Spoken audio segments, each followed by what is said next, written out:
2024 को RG Kar medical college and hospital में जो कुछ भी हुआ, इन सबसे कोई भी अनजान नहीं है। और जिस तरीके से कोलकाता की पुलिस इस केस को दबाने में अपना पूरा प्रयास कर रही है और सबूत से जो छेड़छाड़ की जा रही है, उससे ये साफ जाहिर होता है कि इस केस में बहुत बड़े बड़े लोग इन्वॉल्व हैं। कोलकाता के RG Kar medical college and hospital में 9 अगस्त शुक्रवार को 31 साल की पोस्ट ग्रेजुएट ट्रेनी डॉक्टर का रेप और मर्डर हुआ है। इस घटना के बाद से ही जनता का रोष बढ़ता ही जा रहा है। लेडी डॉक्टर के साथ जिस तरीके की दरिंदगी हुई है, उसकी तुलना दिल्ली में हुए निर्भया केस से की जा रही है। पर इस संवेदनशील घटना पर जिस तरह पश्चिम बंगाल सरकार रिएक्ट कर रही है, ये कम आश्चर्यजनक नहीं है। ममता सरकार के बेहद टालू रवैये का ही नतीजा है कि बंगाल में आज लोग इतने ज़्यादा भड़के हुए हैं। लोगों को ऐसा लगने लगा है कि इस घटना में कोई टीएमसी का बड़ा नेता इन्वॉल्व हो सकता है। तो आखिर क्या है पूरा मामला, चलिए जानते हैं आज की इस वीडियो में। Hey everyone, welcome back to the another video. I am Bhavna and you are watching Bhavna clips. 9 अगस्त 2024 को कोलकाता के RG Kar medical college and hospital में 31 साल की पीजी डॉक्टर का हॉस्पिटल के सेमिनार हॉल में रेप करके उसका मर्डर कर दिया गया। विक्टिम की हालत ऐसी थी कि उनकी आंखों से, मुंह से और उनके प्राइवेट पार्ट से खून निकल रहा था। शरीर पर कोई कपड़ा नहीं था और उनकी बॉडी सेमिनार हॉल में ही पड़ी हुई थी।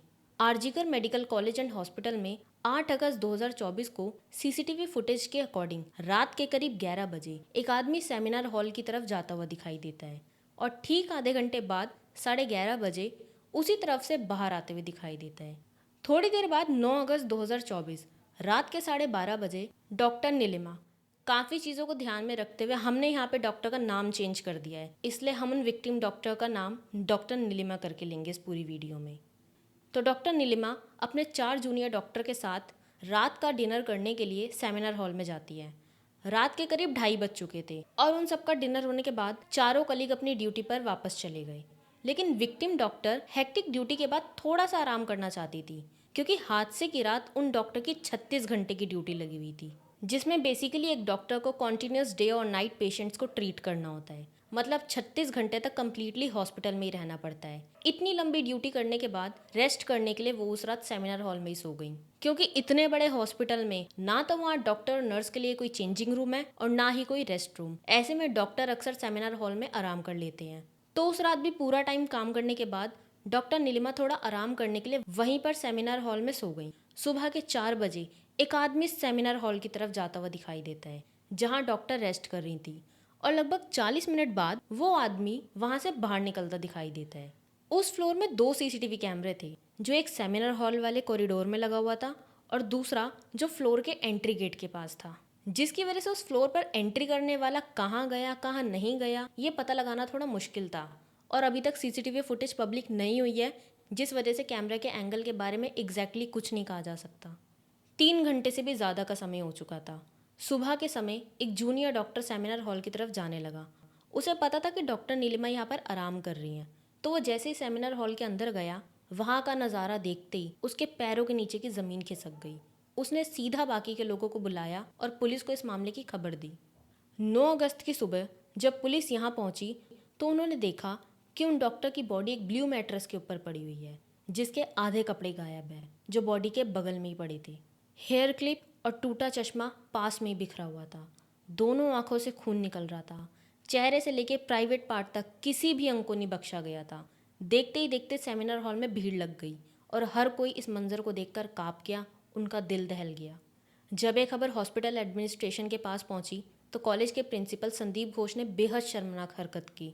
सुबह के 10 बजे प्रिंसिपल ने उन लेडी डॉक्टर के घर पर फ़ोन करवाया और डॉक्टर के पेरेंट्स से कहा कि आप हॉस्पिटल आ जाएं, आपकी बेटी की तबीयत खराब है। ये खबर सुनकर डॉक्टर नीलिमा के माता पिता काफ़ी परेशान हो गए। इसके बाद वो हॉस्पिटल जाने के लिए निकलने लगे, तभी 15 मिनट बाद उनके पास हॉस्पिटल से एक और कॉल आया और इस बार कहा गया कि आपकी बेटी ने खुदकुशी कर ली है। जबकि 12 घंटे पहले ही 8 अगस्त की रात 11:30 बजे उनकी अपनी बेटी से बात हुई थी और हालचाल लेने के बाद डॉक्टर नीलिमा ने अपनी माँ को ये बोला था कि उन्हें वार्ड में राउंड पर जाना है, तो इसलिए वो थोड़ी देर में बात करती हैं। अब यहाँ पर सोचने वाली बात यह है कि सिर्फ 15 मिनट के अंदर ही अंदर 2 अलग अलग बात कैसे बोली गई, तो ऐसे में शक तो अपने आप ही पैदा होगा। और यहीं से स्टार्ट इस पूरे केस को घुमाने की तैयारी।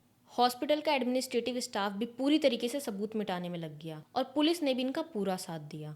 कॉलेज के प्रिंसिपल ने ना सिर्फ इसे खुदकुशी डिक्लेयर कर दिया बल्कि स्टेटमेंट दिया that it was irresponsible for the girl to be alone at night. यानी कि पूरा का पूरा ब्लेम उस लेडी डॉक्टर पर डाल दिया गया। इस पूरे केस को लेकर लगातार झूठ फैलाया गया, जबकि डेड बॉडी की कंडीशन को देखकर यह साफ समझ में आ रहा था कि उसके साथ किस हद तक की दरिंदगी की गई है।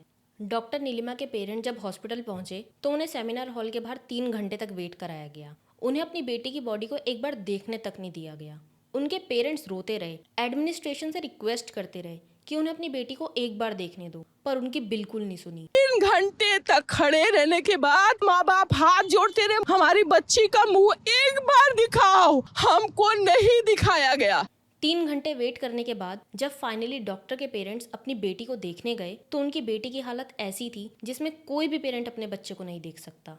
उनके शरीर पर कपड़े नहीं थे, चश्मा पूरी तरह टूटा हुआ था, पूरी बॉडी पर इंजरी मार्क्स थे। मतलब बॉडी की कंडीशन ऐसी थी कि उसे देखकर कोई भी एक बार में बता सकता है कि एक मर्डर और एक रेप केस है।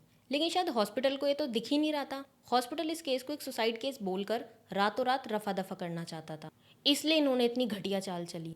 ऊपर से प्रिंसिपल ने भी ऐसा बयान दिया जिसके बाद मेडिकल स्टाफ का खून खौल उठा। इसके बाद कोई भी चुप नहीं रह सका। सबकी चुप्पी अब जवाब दे चुकी थी और उनकी चुप्पी अब एक प्रोटेस्ट में बदल चुकी थी। सोशल मीडिया पर तेजी से एक केस वायरल होने लगा। काफी लोगों ने इसके खिलाफ अपनी आवाज उठाई और सब लोग न्याय की मांग करने लगे। पूरे कोलकाता में लोग न्याय पाने के लिए प्रोटेस्ट पर उतर आए। देखते ही देखते ये प्रोटेस्ट कोलकाता से पूरे देश में फैल गया और आज पूरे देश के डॉक्टर इस प्रोटेस्ट में साथ खड़े हो चुके हैं। इस केस की इन्वेस्टिगेशन के दौरान जैसे जैसे नए नए खुलासे होते जा रहे हैं, ये किसी मूवी की स्क्रिप्ट की तरह नजर आ रहा है जिसमें एक बहुत बड़ी साजिश को छुपाने के लिए कई परतें चढ़ा दी गई हैं।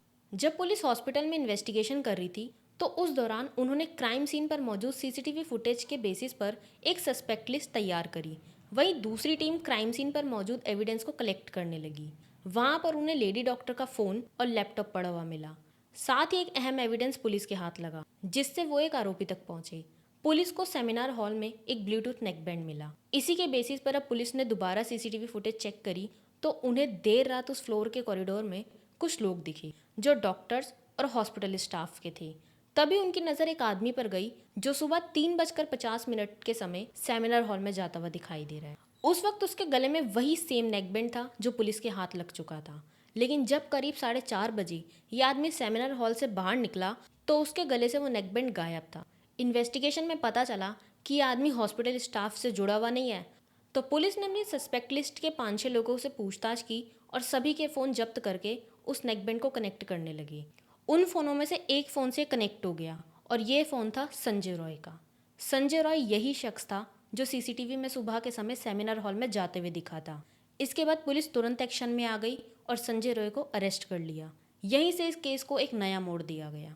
पुलिस ने बताया कि थोड़ी सी सख्ती करने पर संजय रॉय ने अपना जुर्म कबूल कर लिया, जिसके बाद न्यूज़ में हर जगह संजय रॉय और उसके पास्ट क्रिमिनल रिकॉर्ड्स के बारे में खबर आने लगी। यानी कि सारा का सारा केस संजय रॉय के इर्द गिर्द घुमा दिया गया। संजय रॉय बंगाल पुलिस में एक सिविक वॉलंटियर की तरह काम करता था। बंगाल में सिविक वॉलंटियर का अपॉइंटमेंट अपर पुलिस ऑफिशियल की मदद करने के लिए किया जाता है और उनकी ड्यूटी मेजरली हॉस्पिटल्स और ट्रैफिक कंट्रोल जैसी जगह पर लगाई जाती है ताकि सेंसिटिव और इमरजेंसी सिचुएशन में लोगों की मदद कर सके। यही वजह थी कि संजय रॉय आरजीकर हॉस्पिटल में बिना किसी रोक टोक के आया जाया करता था। वहाँ के मेडिकल स्टाफ ने बताया कि वो हॉस्पिटल में पेशेंट को एडमिट करने, उन्हें बेड दिलवाने के नाम पर दलाली का काम करता था और लोगों से कमीशन खाया करता था। भवानीपुर का रहने वाला संजय रॉय अपने मोहल्ले में भी बदनाम था। ये खुद को पुलिस फोर्स में बताता था और इसी नाम पर लोगों पर धौंस जमाता था। कभी नौकरी दिलाने के नाम पर तो कभी कोई काम करवाने के नाम पर लाखों रुपए इन लोगों से ठगता था। यहाँ तक कि उसने अपनी बाइक पर कोलकाता पुलिस का स्टिकर भी लगा रखा था। संजय के पड़ोसियों ने बताया कि उसने 4 शादियाँ की थी, जिसमें से उसकी पहली 3 बीवियाँ उसके अब्यूसिव बिहेवियर के चलते उसे छोड़कर चली गई थी और उसकी चौथी वाइफ की लास्ट ईयर कैंसर की वजह से डेथ हो गई थी। संजय रॉय ब्लू फिल्म्स और शराब का एडिक्ट था। पुलिस ने बताया कि इस वारदात से पहले संजय रॉय अपने एक दोस्त के साथ रेड लाइट एरिया कालीघाट और सोवा बाजार गया था। इसके बाद दोनों आरजीकर मेडिकल हॉस्पिटल में भर्ती एक जानने वाले मरीज को देखने गए। संजय ने कहा कि आरजीकर मेडिकल कॉलेज से निकलने के बाद ये फिर से रेड लाइट एरिया सोवा बाजार गए। यहाँ उसने फिर से शराब पी और एक बार फिर दोबारा संजय रॉय आरजीकर हॉस्पिटल पहुंचा, जहां उसने लेडी डॉक्टर के साथ हैवानियत की सारी हदें पार कर दी। वारदात को अंजाम देने के बाद वो हॉस्पिटल से निकला और सॉल्ट लेक के पास ही पुलिस बैरक में जाकर सो गया। मतलब जो इंसान पुलिस में है भी नहीं, उसके बाद भी वो पुलिस बैरक में जाकर सो जाता है और पुलिस को इस बात से कोई भी फर्क नहीं पड़ता।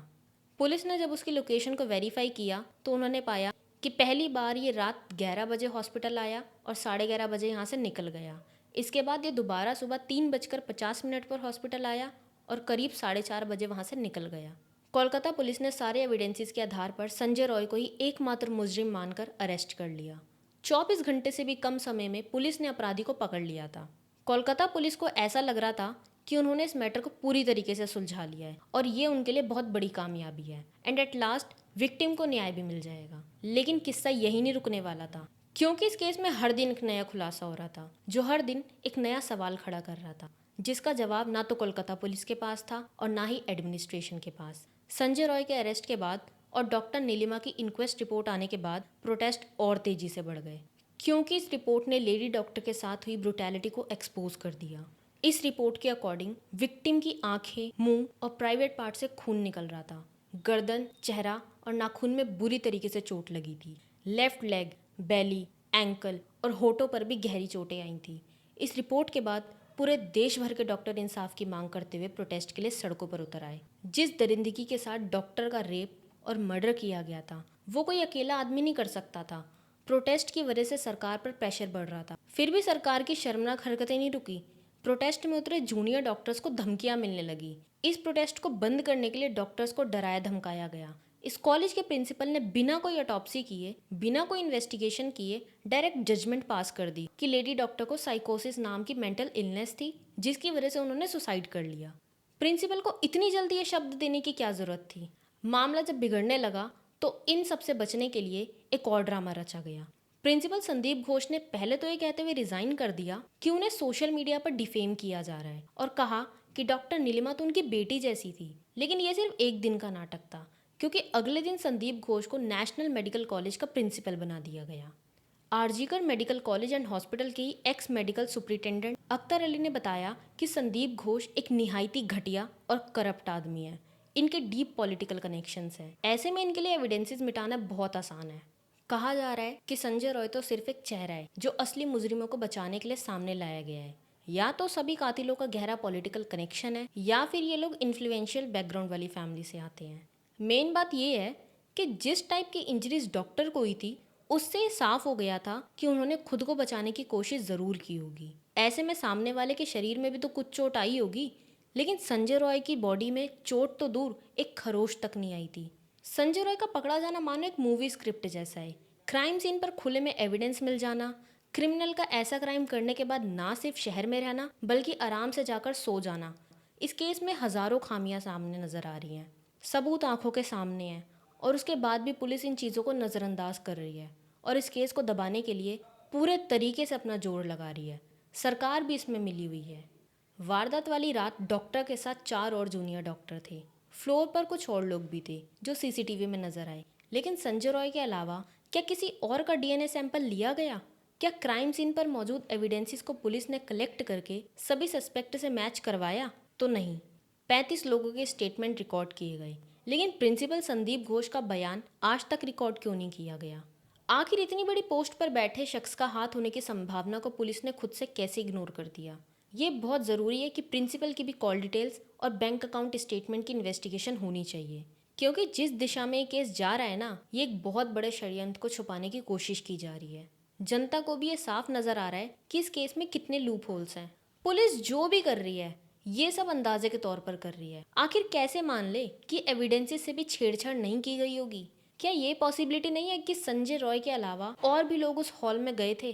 कई लोगों ने सवाल उठाया है कि जिस हैवानियत से डॉक्टर नीलिमा गुजरी हैं, ऐसे में क्या उनकी चीखें और शोर किसी को सुनाई नहीं दिया होगा?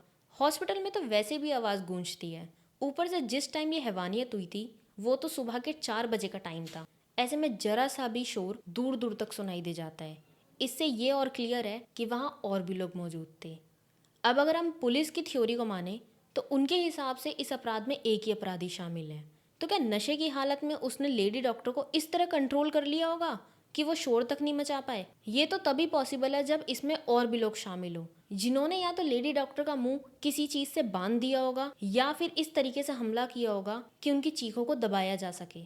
अगर किसी को भी ये सब मात्र एक थ्योरी लग रही है तो अब हम बात करेंगे पोस्टमार्टम रिपोर्ट और डॉक्टर सुवर्णा गोस्वामी की स्टेटमेंट की, जिन्होंने पोस्टमार्टम रिपोर्ट को पढ़ने के बाद ये साफ कह दिया है कि इस अपराध के पीछे एक से ज्यादा लोगों का हाथ है। The amount of fluid they collected from inside her vagina, that was huge amount, and that much amount of semen may not be possible by sexual intercourse by one single man. So there is every possibility of involvement of multiple men, more than one man. उन्होंने बताया कि murder से पहले victim को sexual assault किया गया था। जब बॉडी मिली तो दोनों पैर 90 डिग्री एंगल पर थे और पोस्टमार्टम रिपोर्ट में भी पेल्विक गर्डल और कोलर बोन के तोड़े जाने का जिक्र है। डॉक्टर का कहना है कि इस हिस्से को तोड़ना एक नशे में धुत आदमी के बस की बात नहीं है। आंखों से जो खून निकल रहा था ये लेडी डॉक्टर के चश्मे के टूटे हुए ग्लास के टुकड़े थे जो आंखों में घुस गए थे। उनके मुंह को इस तरह पकड़ा गया था ताकि ये चिल्लाए ना और मुंह को दीवार से रगीटा गया था। साथ ही प्राइवेट पार्ट में भी गहरे घाव मिले हैं। चेहरे पर मिले स्क्रैचेस और सेमिनार हॉल के फटे पर्दे ये बयां करते हैं कि लेडी डॉक्टर ने उन हैवानों से अपने आप को बचाने के लिए काफ़ी कोशिश की थी। उन्होंने अपनी पूरी ताकत लगाई होगी। पोस्टमार्टम रिपोर्ट के अकॉर्डिंग गला घुटने की वजह से थायराइड कार्टिलेज के टूट जाने के चलते उनकी जान चली गई। सुनकर ही रोंगटे खड़े हो जाते हैं कि अपने आखिरी पलों में उन्हें कितने दर्द से गुजरना पड़ा होगा। अगर लेडी डॉक्टर ने फाइट बैक किया तो थोड़ी बहुत चोट तो उन आरोपियों के शरीर में भी आई होंगी। तो फिर पुलिस ने सस्पेक्ट की बॉडी का कंप्लीट फिजिकल चेकअप क्यों नहीं कराया? यहाँ तक ये बात साफ हो गई थी कि संजय रॉय के साथ साथ और लोग भी शामिल हैं या फिर किसी और को बचाने के लिए संजय रॉय का बलि के बकरे की तरह इस्तेमाल किया जा रहा है। देश की जनता जान चुकी है कि असली कातिलों को बचाने के लिए पुलिस, हॉस्पिटल एडमिनिस्ट्रेशन और सरकार में बैठे भ्रष्ट लोग अपना पूरा जोर लगा रहे हैं। इनफैक्ट हाईकोर्ट तक ने कोलकाता पुलिस के वर्क एथिक्स पर संदेह दिखाते हुए मामले को सीबीआई के हवाले कर दिया है। सीबीआई के पास केस पहुंचने पर हड़कंप मच गया और सीबीआई के पहुंचने से पहले सबूत को नष्ट करने की कोशिश चालू हो चुकी थी, क्योंकि क्राइम सीन से सिर्फ 20 मीटर की दूरी पर अगले ही दिन सेमिनार हॉल के पास रेनोवेशन का काम चालू कर दिया गया और पुलिस भी वहीं बैठी हुई है। आमतौर पर देखा जाए तो किसी भी क्राइम सीन को दूर दूर तक सील कर दिया जाता है, तो ये जानते हुए भी कितना बड़ा क्राइम हुआ है यहाँ पर कंस्ट्रक्शन चालू करने की परमिशन किसने दी? क्या ये जानबूझकर किया जा रहा है ताकि सारे एविडेंसेस को खत्म किया जा सके? और जब इतना करने पर भी दिल नहीं भरा तो फिर ट्रक भर गुंडे भेजकर आरजीकर मेडिकल कॉलेज में इस कदर आतंक मचाया कि ना सिर्फ सीबीआई के हाथ लगने से पहले सारे सबूत मिटाए जा सके, बल्कि धरने पर बैठे डॉक्टर और मेडिकल स्टाफ के अंदर दहशत फैलाई जा सके। ये बड़ी हैरानी वाली बात है कि कैसे एक पूरे महकमा, पूरा सरकारी तंत्र इस साजिश को छुपाने के लिए खुलेआम नए नए हथकंडे अपनाने लगा है। इस केस को शुरू से ही दबाने की प्लानिंग का सबसे बड़ा हिस्सा था कोलकाता पुलिस के कमिश्नर विनीत कुमार गोयल को ये केस सौंपना, क्योंकि विनीत कुमार गोयल पर साल 2013 में एक गैंगरेप केस में लापरवाही और कल्प्रिट से मिलीभगत का आरोप लगा था और ये बात खुद कोर्ट में मेंशन की गई थी। person who is responsible for the Kamti murder, because he was the head of the investigation. He blotched it up completely. And the same thing he has done. Same modus operandi by this Vineet Goyal. But he needs to go. Kolkata में ना सिर्फ न्याय का दिन दहाड़े कत्ल हो रहा है, बल्कि सरकार की गुंडागर्दी दिन पर दिन बढ़ती जा रही है। समझ नहीं आता लोग ममता बनर्जी को क्या सोचकर वोट देते हैं, क्योंकि इनकी गंदी राजनीति से कोई भी अनजान नहीं है। ममता का खेला होबे आज तक खत्म नहीं हो रहा है और इसी के चलते कातिलों को पनाह मिल रही है। इस कॉलेज और हॉस्पिटल से रिलेटेड आए दिन नए नए खुलासे हो रहे हैं। अब पता लगा है कि कॉलेज में सेक्स और ड्रग्स का रैकेट चलता था और इस नेक्सस में 2 इंटर्न्स के साथ प्रिंसिपल संदीप घोष भी हेविली इन्वॉल्व है। बच्चों से पैसे लेकर उन्हें पास किया जाता था। जब डॉक्टर नीलिमा को इसके बारे में पता चला तो उन्होंने इसके खिलाफ आवाज़ उठाई और प्रिंसिपल और एचओडी को भी इन्फॉर्म किया। जब किसी ने भी इनकी बात नहीं सुनी तो उन्होंने सोशल मीडिया पर एक्सपोज करने की वार्निंग दी थी। इसके बाद डॉक्टर नीलिमा को डराने के लिए सबसे पहले उनकी स्कूटी तोड़ दी गई और जानबूझकर उनकी 36 घंटे की ड्यूटी लगाई गई ताकि ये पूरी वारदात को अंजाम दिया जा सके। लेकिन डॉक्टर नीलिमा ने इन सब चीज़ों का डटकर सामना किया और ये डरी नहीं। इसी के चलते डॉक्टर नीलिमा की जान ले ली गई ताकि दुनिया के सामने इस कॉलेज की असलियत ना आ सके। आरजीकर मेडिकल कॉलेज का इतिहास बहुत बड़ा है। 1999 से लेकर आज तक जब भी किसी स्टूडेंट ने कॉलेज में चल रहे सेक्स एंड ड्रग रैकेट्स को एक्सपोज करने की कोशिश की है तो उन्हें हमेशा के लिए चुप करा दिया गया। और उनकी मौत को बड़ी सफाई से खुदकुशी का नाम दे दिया गया। इनकी इतिहास के पन्नों से एक केस है डॉक्टर सुमित्रा का। साल 2001 में डॉक्टर सुमित्रा ने भी इस रैकेट को लेकर आवाज उठाई थी, लेकिन इनको भी मार दिया गया। कॉलेज में सभी लोगों को इस बात का पता था कि इस कॉलेज में कुछ तो गलत चल रहा है, लेकिन सिर्फ सुमित्रा ने इसके खिलाफ आवाज उठाने की हिम्मत की। लेकिन इसका नतीजा यही हुआ जैसा आज हम देख रहे हैं। 25 अगस्त 2001 को सुमित्रा अपने रूम में डेड पाई गई और पुलिस ने बड़ी सफाई से इसे खुदकुशी बताते हुए केस को क्लोज कर दिया। सवाल ये उठता है कि इतने सालों में आज तक जिन जिन लोगों ने इस रैकेट को एक्सपोज करने की कोशिश की, उन्हें मार दिया गया। और क्या पुलिस को इस बात की जरा भी भनक नहीं थी? कोलकाता की पूरी पुलिस इसमें जुड़ी हुई है। पावर में बैठे बड़े बड़े आका इस पूरे खेल को चला रहे हैं। तो ऐसे में हमारी न्याय की मांग को कौन सुनेगा? क्या डॉक्टर नीलिमा को न्याय मिल पाएगा? आखिर महिलाएं सुरक्षित कब होंगी? एक डॉक्टर जो दूसरों की जान की हिफाजत करता है, आखिर उनकी हिफाजत क्यों नहीं की गई? इस केस को और कितना लंबा खींचा जाएगा? क्या ये केस सॉल्व हो पाएगा या और केसेस की तरह इस केस को भी दबा दिया जाएगा? क्या ये इंसाफ की मांग की आग सिर्फ थोड़े टाइम तक जलती रहेगी? तो मेरी हर एक इंसान से ये गुजारिश है कि जब तक डॉक्टर नीलिमा को इंसाफ नहीं मिलता, तब तक अपने अंदर की आग को बुझने मत देना।